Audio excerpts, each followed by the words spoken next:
주기 바랍니다. 문재인 측근 중에 외교부 장관감 없다는 거 잘 아는데요. 인물이 없으면 차라리 공석인 게 훨씬 나을 듯합니다. 21대 국회의원이 정해지는 4.15 총선이 끝난 지 6개월, 반년이 되어가고 있습니다.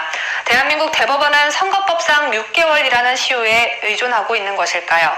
수많은 후보들의 선거 무효 소송 진행에도 꿈쩍하지 않았던 대법원은 수개월 동안 요지부동 자세로 일관하다가 지난달에서야 일부 재검표 신청을 받아들였습니다. 지금까지 부정선거 의혹에서 수많은 물적 증거와 인적 증거가 넘치고 있는 상황에서 부정선거에 대한 결론은 대법원 판결, 딱 한 곳의 결정과 딱 한 번의 판결만이 남았습니다. 하지만 민주주의에 꽂힌 선거를 지키려는 국민의 노력이 대법원의 판결 하나로 물거품이 될 수도 있다는 관측은 끊임없이 제기되고 있죠. 좌측으로 기울어져 있는 대법관들의 추잡스러운 양심은 물론이고 추석 연휴가 시작되기 전에도 권순일 중앙선거관리위원회 위원장이 투표지 분류기 점검 사업을 추진하고 있다는 소식 전해드렸었는데요. 추석 연휴가 시작된 이후에도 중앙선관위의 부정선거 증거인멸은 계속됐습니다. 저는 이 사태가 2020년 현재 대한민국에서 벌어지고 있는 일이 맞는 건지 혹시 내가 꿈을 꾸고 있는 건 아닌가 싶을 정도로 도무지 믿어지지 않습니다. 오히려 의심을 받을 만한 행동을 자제해야 하는 선관위가 재검표를 앞둔 이 시점에 의심받을 만한 행동도 아닌 증거인멸이 확실해 보이는 일만 골라서 하는데 어찌 놀랍지 않을 수 있겠습니까? 중앙선관위 관악청사에 있는 중앙서버 컴퓨터가 수백 명의 경찰들 호의를 받으며 어디론가 이전되고 있는 모습, 김자유 기자가 보도합니다. 중앙선관위 관악청사에 있는 가장 중요한 증거물인 컴퓨터가 옮겨지는 현장을 애국시민들이 막기엔 역부족이었습니다. 무엇이 정의로운지도 모르고 위에서 시키는 대로만 하는 경찰들은 중앙선관위 청사로 들어가는 길목부터 항의하는 시민들을 차단했고 증거물이 옮겨지는 트럭은 호위무사들처럼 빼곡히 둘러싸 무사히 이동할 수 있도록 했습니다. 우리 애국시민들은 망연자실 그 자체였는데요. 현장에 나와 증거인멸을 저지하는데 함께한 도태우 변호사는 애국시민들에게 힘을 실어주며 격려를 아끼지 않았습니다. 오늘 이 자리 사당동에 나오신 여러분 때문에 우리나라는 이 흑역사를 뚫고 반드시 살아날 것이라고 믿습니다. 그리고 그 투쟁의 의미는 너무나 큽니다.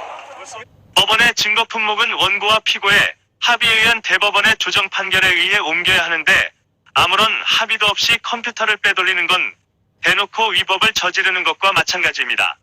비정상이 정상이 되고 정상이 비정상이 된 대한민국인데요. 또 한 가지 비정상적인 건 중앙선관위 직원들은 추석 연휴임에도 불구하고 근무를 했다는 것입니다. 부정선거에 대해 모르는 사람이 보면 대한민국 선관위 공무원들이 일을 참 열심히 하는 줄 알겠습니다. 하지만 실상을 들여다보면 추석 연휴에도 일을 해야 할 만큼 증거인멸이 시급했던 것이겠죠. 추석 연휴가 시작되는 날인 지난달 30일 부지런한 선관위 공무원들은 부정선거 의혹에 대한 선관위 중앙서버 이전 작업과 알 수 없는 작업으로 새벽 4시에서 5시 전후로 근무를 하고 있었습니다. 어떤 작업을 한 것인지 정확히 알 수는 없었지만 쉼없이 새벽까지 작업을 하는 모습은 놀랍기 그지없었습니다.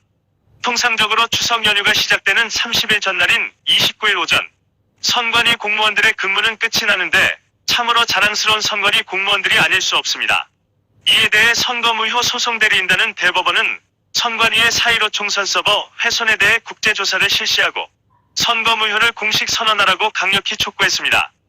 선거무효 소송 대리인단은 125개 지역구와 비례대표 선거에 대한 선거무효 소송이 대법원에 제기되어 있고 서버에 대한 증거 보전이 신청된 상황에서 연휴 새벽 특공작전을 방불케 하며 많은 시민들의 필사적인 항의를 짓밟고 이루어진 선관위의 반법치적, 반문명적 증거인멸 행위를 엄중 규탄한다. 2020년 9월 30일 새벽 5시 30분경 중앙선거관리위원회는 관악청사에서 지난 4월 15일 치러진 제21대 국회의원 선거 기록 일체가 들어있는 서버를 해체하여 과천청사로 이관한다고 공고한 작업을 강행하였다고 꼬집었습니다.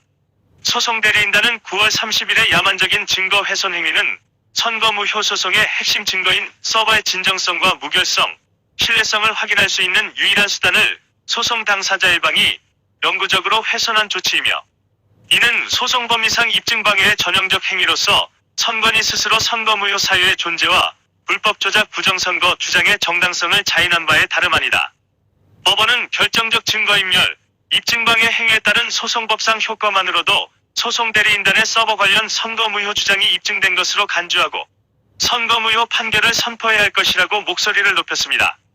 그러면서 헌법상 적법 절차 원칙을 근본적으로 파괴하는 서버 훼손, 증거인멸 행위를 무도히 자행하는 현실을 볼 때 국내 조사로 진실을 밝힐 전문 감정이 이루어질 것을 기대하기는 어렵다고 봄이 상식적이라며 소송 대리인단은 서버 등 선거 전산 정비와 선거 전산 기록에 대하여 선거감사 국제 전문가들로 이루어진 국제조사단에게 감정이 맡겨져야 함을 향후 소송 절차 진행에 필수 전제로서 강력히 주장한다고 밝혔습니다.